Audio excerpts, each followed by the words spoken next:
What is up, guys? I just watched the announcement for 26.2 for the CrossFit Open, and guys, I'm pretty excited about this one.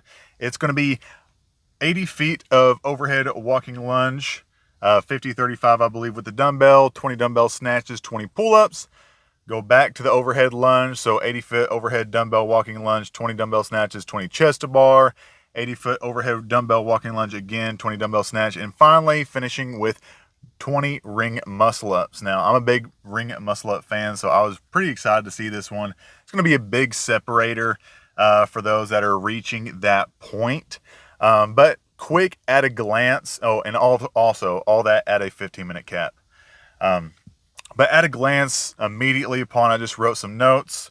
Shoulder and tricep fatigue. You know, you're going to have the stiff arm fatigue from the overhead walking lunge. Holding that overhead is going to fatigue the shoulder and the tricep to a point. And then we have the dumbbell snatches for that one. We're going to talk about a little bit more in depth here in a little bit, but for that one, also some shoulders. And then remember to breathe. It's going to be really easy to forget to breathe on the dumbbell snatches and the pull-ups. Maybe not so much the lunge, but remember to breathe. That's a super important part of all of this. And then have a strategy. So on this one, they made it to the last round in around 3 to 3.5 minutes. Most of us are not going to be doing that. We are not going to be going unbroken. We are going to break it up early and often. So we're going to go, and with that being said, we're going to go into some tips for each of the movements. I got my notebook here, my notepad, my trusty notepad. We got lunge, snatch, and pull up. Okay, so the lunge lunge tips. Lock out the arm and get it over your shoulder. Okay, so some of us, when we do our overhead walking lunge, we have a slight tilt of the arm. So instead of like, I'm not trying to flex on you guys, but we want to be more overhead like this and less here. Okay, so when we're doing that, we want to make sure it's locked out over the shoulder. And then the dumbbell is over the elbow over the shoulder, stacked nice and well. You don't want to have that out in front or too much behind. You're going to be doing a lot of trying to holding that there. If you have that tilt, if you have it nice and stacked, it's going to feel effortless. If you have the shoulder mobility, if you don't, it's going to be quite hard to hold that overhead.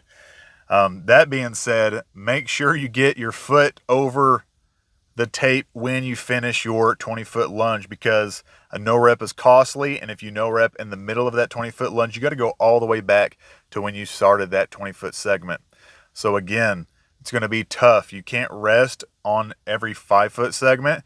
Make sure you are getting all the way there. So if you do feel like, hey, you're getting near to a failure, make sure you get and rest before you go to the next one. You have 20 feet to go. All right. And then big, smooth steps, quality. No rush or choppy steps. So I know that it's the open, we're trying to get our best score, but sometimes it is better to move just smooth, big steps over the small choppy steps, all right? And that'll help you with the fatigue in the shoulder and the tricep, because big smooth steps going to allow you to control that dumbbell overhead a lot more when you are going too fast and you don't have the capability to keep that stable overhead. It's going to fatigue you even quicker, okay? That's it on the lunge steps, on the lunge tips. Then we have the snatch tips. We're going to keep the dumbbell close to your body, lock out your arm overhead, think bicep near to the ear, okay? And then also use your legs, not your back, all right? When we're going fast, again, we saw some of the pros, they sometimes don't like to use their legs so much. They like to use their back, but remember, use your legs, not so much your back. If you tend to get a tight back, this is going to tighten up your back quite a bit. And I know that sometimes people can't perform on the pull-ups ahead when they are doing that. So remember to use your legs. And also switch in the most efficient way on the dumbbell snatches, because they're going to be alternating. Switch in the most efficient way that your skill allows. So some of us like to switch overhead about near the midpoint of our body and on the floor or at the hip. Make sure whichever one you're most efficient at, that is the one that you pick. It is not a good time to practice that in the middle of your open WOD, okay? If you're going to practice it before or after, maybe over the weekend, maybe before we even start, all right? So make sure that you are switching hands in the most efficient way that your skill allows. And then for the pull-ups, chest to bar, and ring muscle-up tips, break up early and often. Again, you saw the ladies get there on that last round, and they were pretty spent. We saw Miriam Van Roer just go crazy with it and then really die off on the ring muscle-ups. Now, she might be racing there and trying to hold on, but, I think if she went a little bit slower, took her time, she actually may have been able to make up some time on that. But Amy Kringle, didn't go as quickly, did pretty well, and then was able to finish it at the end. Now, she might have some better ring muscle-ups, but again, Miriam Van Roer did go quite a bit quicker, and Amy Kringle was also able to catch up a little bit quicker because of the no rep on the dumbbell overhead walking lunge. So again, make sure you're stepping over the tape and doing all that stuff correctly. If you have ring muscle-ups but not as many reps, if you have ring muscle-ups but not a whole lot, remember the ring muscle-ups is going to be the separator. So don't go out and try to go unbroken, get the best tiebreaker ever, and then get to the ring muscle-ups, and then you don't have ring muscle-ups anymore, okay? So if you have like 1 to 5 in you, take your time. Ring muscle-up's going to be the separator. Get there, get as many as you can till cap, and boom, there you go. All right? So you're going to do that. You don't want to die at the end and not be able to perform those.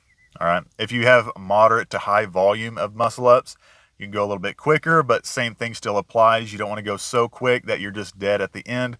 We have 15 minutes to get through this workout. So if you're smart enough, you're going to be able to get through it a lot better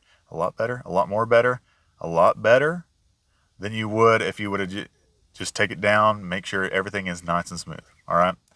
And then if you don't have ring muscle-ups at all,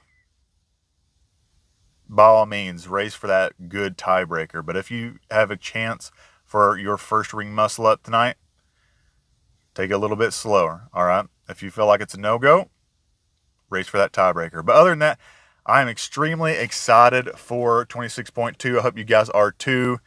And, let me down in the comments what your strategy is. If you're excited for it, anything like that, let me know down in the comments what you think. Subscribe, give it a like if you want. But always remember, stay thankful. And I'll see you guys in the open.